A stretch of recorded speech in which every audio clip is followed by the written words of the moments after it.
Hello and welcome to Transformation Time. My name is Carol. I'm a transformational speaker, writer, blogger, and movable optimist, and I'm here to help you become the best version of yourself in your personal life as well as your business.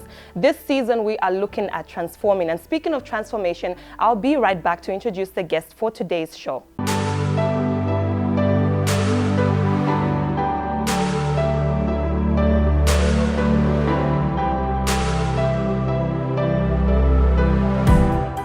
And welcome back. Like I said, my name is Carol. I'm a transformational speaker. On this show, we are always looking at how people are transforming people's lives, especially in our nation, but as well as the continent at large here in Africa. So one of the things that we try to focus on is to see who are the people that are game changers, who are the people that are moving you from your traditional mindset to the things that come naturally, because of your purpose, because of the things that you've been called to do, all those things that come into play based on the fact that you've decided to reach out and transform somebody's life. So today I'm going to be talking to Elizabeth Malama, and she is the founder of this amazing brand called Chikashana. Welcome to the show, Elizabeth. Thank you very much. Thank you, Carol. Okay, so I wanted to find out, we are here talking about transformation. So before we get into the product, before we get into the things that you've been doing to transform people's lives, tell us a little bit about yourself and why you feel that you're one of the people that is changing lives here in this nation. I am very optimistic. I love new challenges, and I love to think outside the box. That's been a strength of mine. Only recently. So I've not always been like this. Somebody that would conform to a situation and just stay there. But as I have grown, I have tried, based on my own life's experiences, to break barriers and see things from a certain perspective. Now, my current situation where I'm running a business like this had come from a place where there was a cervical cancer situation in my own life. And having gone through that experience myself, I wanted to find a solution first for myself. So I was transforming from a traditional girl that uses traditional methods during her menstruation to find something that's completely outside my box. Absolutely. Outside my box. But because of health issues, I needed to find a solution for my problem. And of course, a business was born from there. And it's never been the same. Now from here, we are helping many more women. I like the fact that you said it's, you started the transformation with yourself. And that's one of the things that I always tell people, that you can't transform unless you've started with yourself. Even if you go ahead and jump the gun and feel that, certain things are not applicable to you, you will find that on the journey to transformation, you are the one who starts to transform from the inside. So you become an example to the things that you are actually professing, you're speaking, and you're sharing about.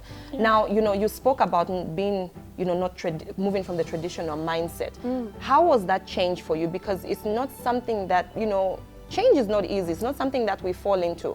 Did you have to go through, somebody speaking to you? What are the steps that you took to say, what, I'm going to move from this traditional mindset to something, out of the box, so to speak? So periods are not exactly what we talk about every day. So that's a very it's transforming. Sort of you learn it in biology, and that's it. After grade 12, you're done. So it's something that, first and foremost, I was not raised to talk about. It was something that happened, but was never discussed. So it happened in the generation before me. It happened in my own generation, and slowly I started to see it happening in the generation after me, which is my children.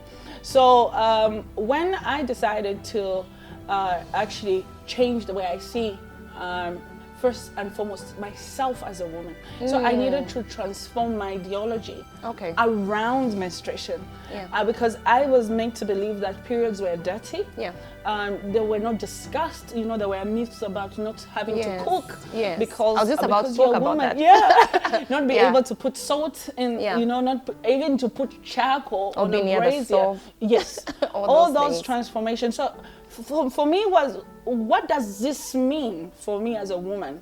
Why is it that I'm classified in such a way because of a condition that is not my choice? It's something that I was born with, but because of a condition, I have been classified to be like this. So it's a sort of like a condition, like because you are like this today, you cannot do this tomorrow. And if we talk about it truthfully, as women, we have had to face that particular kind of lifestyle in different spheres of our lives. So it started to have to be me looking at me and say, look, it's okay to be on your period. Yeah. I had to do that in my 30s, for the love of God, because all this time I thought it was not okay. You're not empowered to be okay. It's okay. I'm beautiful on my period.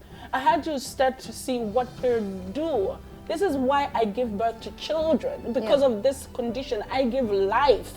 It's not bad. Yeah. It's a good thing. And it's a big lesson for me that have come through it. I'm called the period girl because I just talk about periods.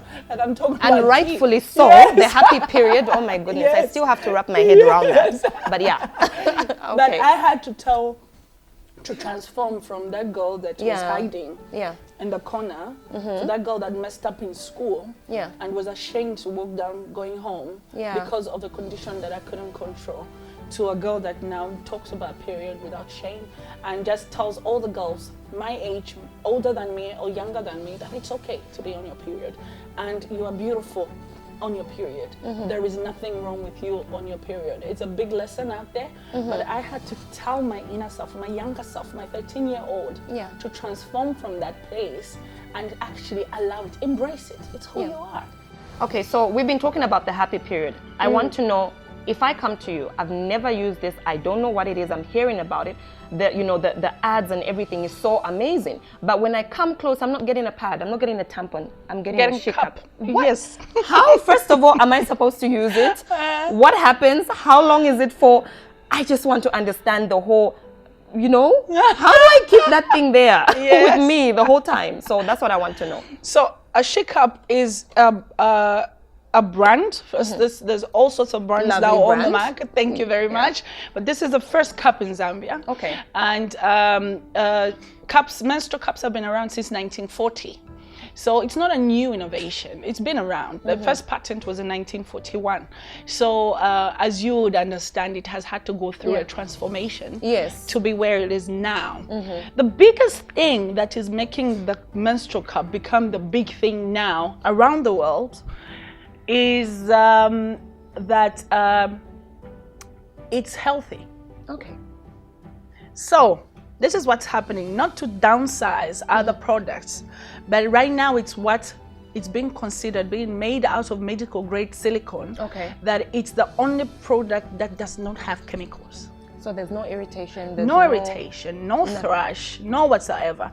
And that's right now, that is why like the American community is pushing the use of the cup because of the health implication. Now, I'm losing the American market because the American market first have got higher standard of pads and tampons. And they're runners with stuff. Yes. So they have their FDA regulations are very high compared to Africa. Very high. But even they are saying we need a safer product to use as women.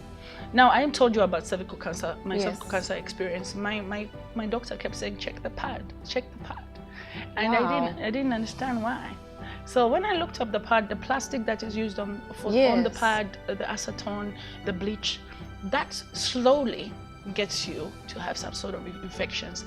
And in cases of women, would have around our age group, cancer cells start growing. So now if you go to the cancer center, you find 19-year-olds to 30-year-olds are the ones that are having cancer, and they don't understand why that there's such an increase in that.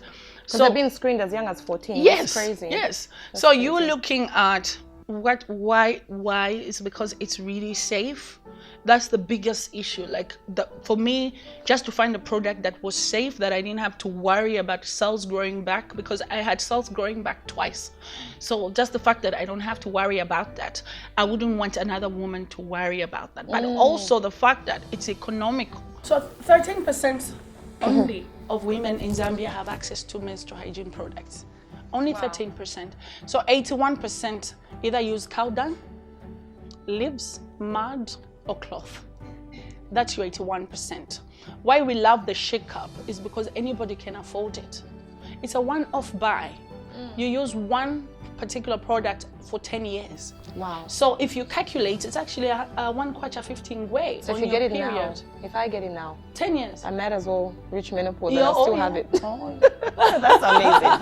That's interesting. So you're looking at how do we, because I'm an advocate for period poverty. Like every girl should have access to a decent menstrual hygiene product. And how do we fix that? Because you can't keep going to ask for aid every time to sort out a problem. You fix it once and for all. And I'm a believer in once and for all, and that's where the Western world has left us by far. Yeah. You fix the problem now and don't have to worry about it tomorrow. Yeah, regardless of the cost. Yes, and the cup does just that. It helps you have something affordable. It helps you have something that is safe, no chemicals to it. And if there's any other benefits after that, of course we can talk about them, but just these two are enough. Get you going. Yes. So let's take a look at this product. So the Shake Cup, this is size 1. Okay. Oh, they come in sizes? Yes. So there's 2 sizes. One is for teenagers up to 25 years old. Okay. And they come in pink, because girls like pink. Yeah. And then we have purple and green, which is size 2. Okay. And that is for women 25 and above, women who have had children. Now for size 1, for a woman that has not had children, she can use it up to 30. Okay. Yes, because the muscles are still tight. So what happens is that our pelvic muscles start to expand when we get 25 and above. That's why the size 1 stops making sense, because then it becomes too small when you're on your period. Okay. So this is the cup, and this is my size 1 cup. Okay. So it's all medical grade silicone. You can touch it. Oh, okay. It's all medical size, so it feels rubberish. Yeah.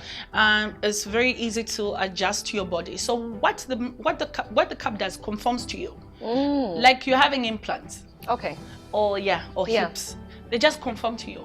So it's not like you are wearing something that you should feel. Yeah. It just becomes a part of you. It's a part of you. It's That's like what I wanted to know. Yes. It just becomes a part of you because it's like it's not there. So it goes and sits right where you have given it space to sit. Okay. So I know there's questions that Zambian women especially ask, wanting to make my vagina big, or but it does not do that. It just sits where you allow it. Yeah, it just sits where you allow it to sit. So how you wear it, you fold it. There's different kinds of fold. There's the C. Some women like that. Looks easy. Yeah. There is the punch down. This is the easiest, especially for tampon users. Okay. Because it actually minimizes the rubber on the top.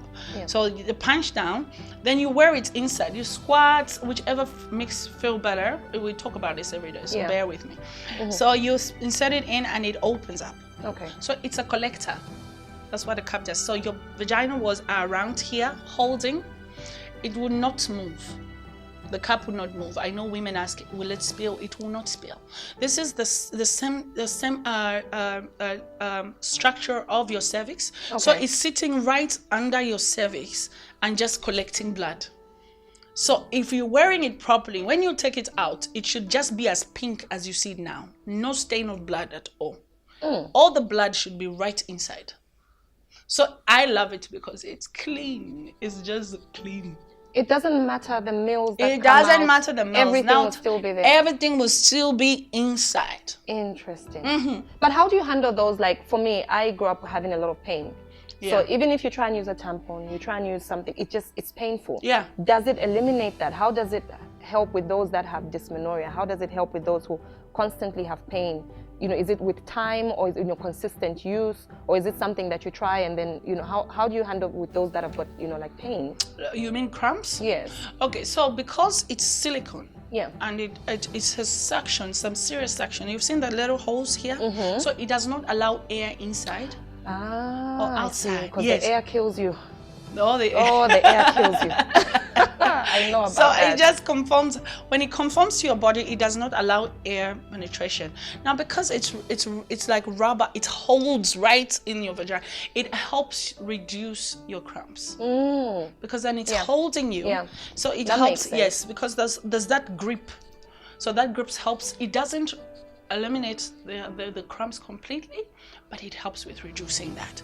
So any relief is great. Crumbs is part of life, guys. Yeah. Like there's nothing we can do about it. It's an indication. Yes, take a Panadol.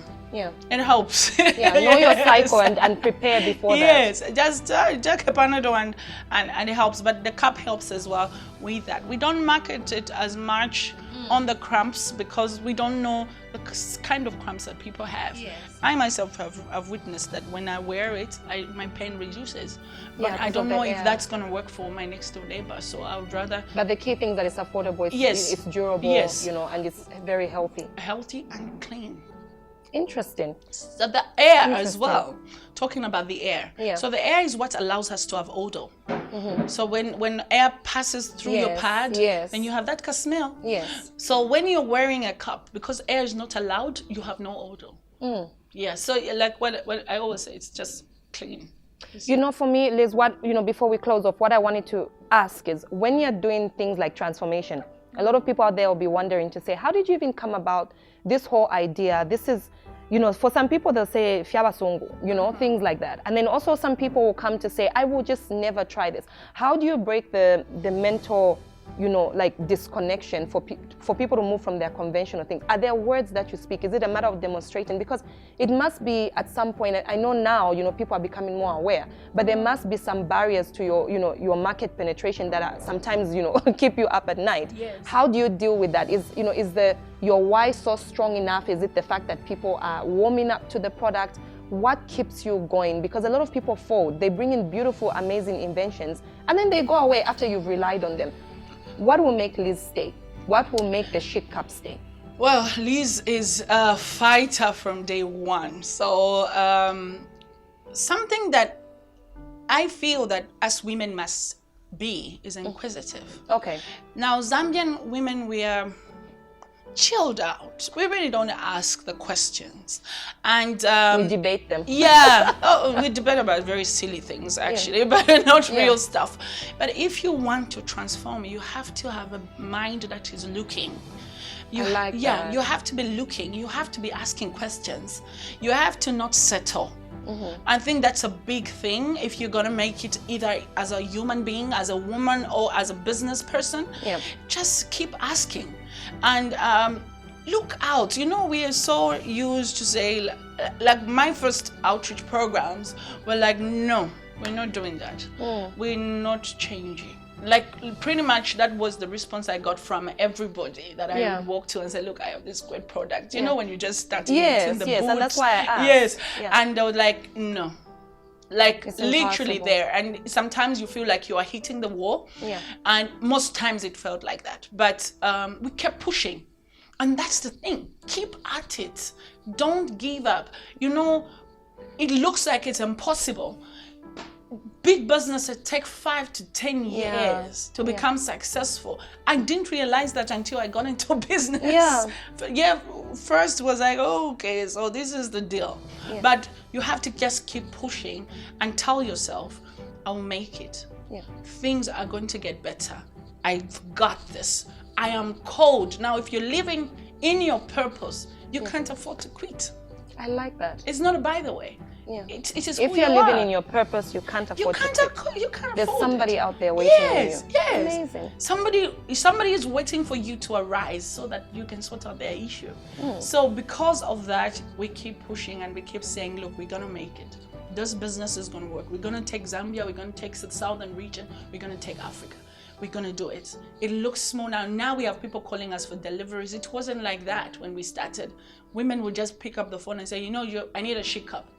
And you're like, oh my God, what just happened? You know, but we had to just keep believing that this is what we are called to do, and we are going to do it at the best of our ability. And because we are in the will of God, things are going to work out, and things are working out. I'm glad to hear that. So now, we're going to wrap up. I think one thing I would ask, because I think you've answered what I wanted to ask in terms of what you would advise somebody who's getting into the business, you know, sector, somebody who's starting out with some crazy invention, because at some point this must have sounded crazy. Now, so many times we see things and we see them on the market and we say we want to also be somebody who can transform.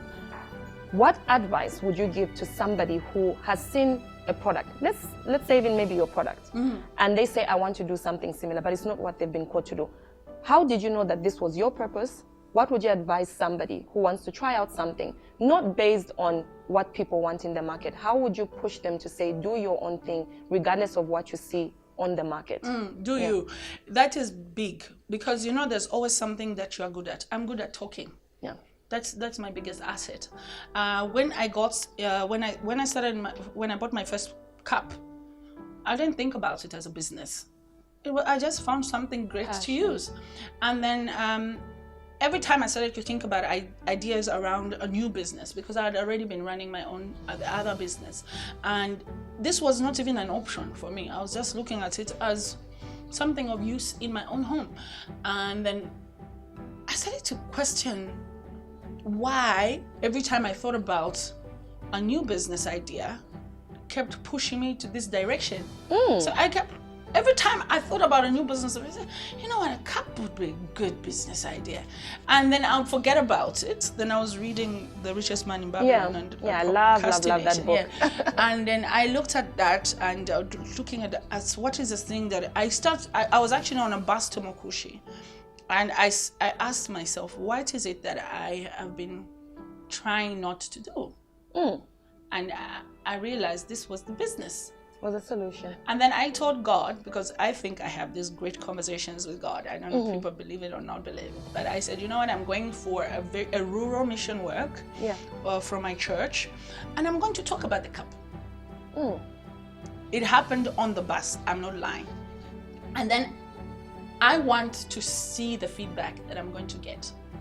If this is something that you are indicating that I can do, I'm going to be flawless at it. That's the thing. If you're going to do something, you have to be flawless. It better feel like water. Yes. It better go. So I'm talking about health and hygiene to rural women. We are talking about Mukushi women who work at white farmers of farms, and I'm talking Lala, of course, because I'm in the hood, and I'm talking about this thing, and women were so excited. Amazing. I didn't have a cup. The only cup I had was the one I had on. I didn't have a cup. I didn't buy any cup. But I saw how excited women got. And I said, okay, I'm going back home. I told God, I said, okay, that maybe was a fluke. I'm going back home in Lusaka and I'm going to talk about it. And then when I talked about it with women here, they were so excited about it. I said, you know what, I'm going to do this. Amazing. So always do you. Just do you. Find something that you're good at. And like I said, for me, I talk. Some people like to bake. They don't like to talk. They like to do stuff with their hands. So just find that one thing that you do flawlessly. And something that if you didn't do it, you would probably feel sick, or you would probably feel like you are half dead.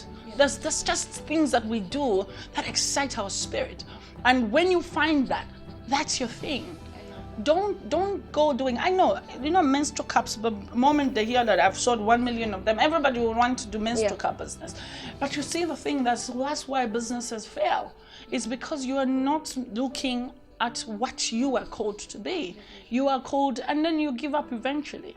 I am a believer in a product like Trade Kings. I learn from Trade Kings every day.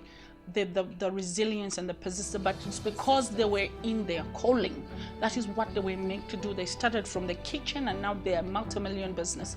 But they had to go through the meal. That's the thing. Are you willing to go through the meal? Are you willing to go bankrupt for your passion and what you believe in? Then that's your calling. So it's not an easy road, but it's a road that you are willing to go walk in, and that's the most important thing. Yeah. Thank you so much. It's been an interesting show. You've heard it for yourselves, guys. So I hope you've learned something today. I hope that today's episode has helped somebody out there to step out of their comfort zone, to try, to know what it is that they've been called for purpose. Remember, it's all about a solution. Are you providing a solution? It's not so much about passion, but are you transforming somebody's life out there? So until the next episode, it's goodbye.